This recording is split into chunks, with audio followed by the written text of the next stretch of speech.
वैसे यूलिशिया सो गई होगी क्या?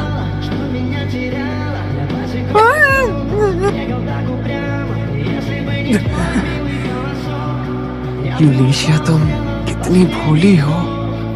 आखिर मैं हूं तो एक लड़का ही। हमें एक हफ्ते साथ रहना है, इसलिए आज मुझे देखना था ये मेरे साथ कुछ गलत तो नहीं करेगा। लड़का अच्छा है और काफी सुंदर भी, मतलब इसे सताने में मजा आएगा।